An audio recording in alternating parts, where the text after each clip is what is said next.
So there are a couple different ways to use bronzer, and here are some tips on how to use it properly. When it comes to bronzers, you can either choose matte or something with a little bit of shimmer. I actually have both. Today I'm going to show you how to use the shimmer with a stippling brush in a more natural way. So the stippling brush basically just dissipates the amount of color that you're applying because it starts thick and then thins out at the top. So I'm gonna start by applying where sun would naturally hit the forehead, right up top here. This one has a really nice golden undertone. It's gonna give her just like a nice sun-kissed look, but not be too heavy. When I'm doing this look, it's definitely gonna be not so much for contouring, just more for giving yourself a little bit of glow if you feel too pale or you just want a little more color. So I'm gonna do the tops of the cheekbone here. You don't want to go too far into this area. I'd say stop about here. And another rule of thumb is just kind of like 2 fingertips away.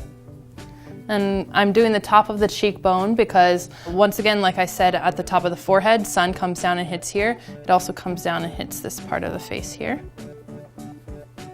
And I'll also, for this kind of look, bronze the top of the nose.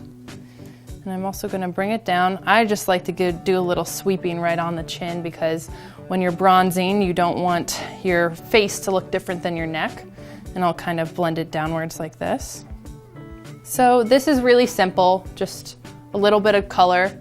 You really don't want to use bronzer all over the entire face. It gets pretty monotonous and kind of dull. So using it in these couple directional areas, I like to think of making a 3 on the face or an E, just kind of like this. That's just a real simple tool and just a little tap on top of the nose. So the next trick is gonna be a little more for contouring. I'm using a matte bronzer and a brush that is tapered.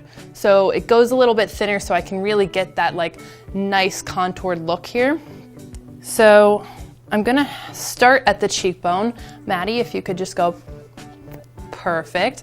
If it's hard for you to tell where underneath the cheekbone is, you just kind of do this ugly little fishy face. But not that Maddie could ever look ugly. Here we go. All right, and you can relax. Thank you. So just kind of to get that first little tip. And it might look intense at first because I'm using such a pointed brush and also bronzer that's a little more concentrated in color, but we're gonna blend it, so no worries. And also it really makes the bronzer look more believable when you apply blush and highlighter. But right now we're just focusing on the bronzer. Once again, you wanna follow the 2 fingertip rule away from the outside of the mouth. You don't want the bronzer coming too far in. And with this type of bronzer, you definitely want to make sure that you're blending. So the next tip I have is we're going to go to the temple right about here. And I'm going to add a little bit of bronzer. This just kind of slims the face inwards, creates a nice contrast too of the cheekbone between the lower contour, and we would put highlight here and then a little bit of contour again right here. Kind of brings it in this way. And we're gonna continue to sweep this up to the top of the forehead. Another cool tip for a little more of a like contour type of bronze would be to keep kind of like we did on the other side, but bring it down and do it even more dramatic here. And on more of a contour type bronze, instead of doing the bronzer on the top of the nose, you would take it and do it on the side like this and kind of blend it downwards. This is a tricky spot. You really don't want to do too much here.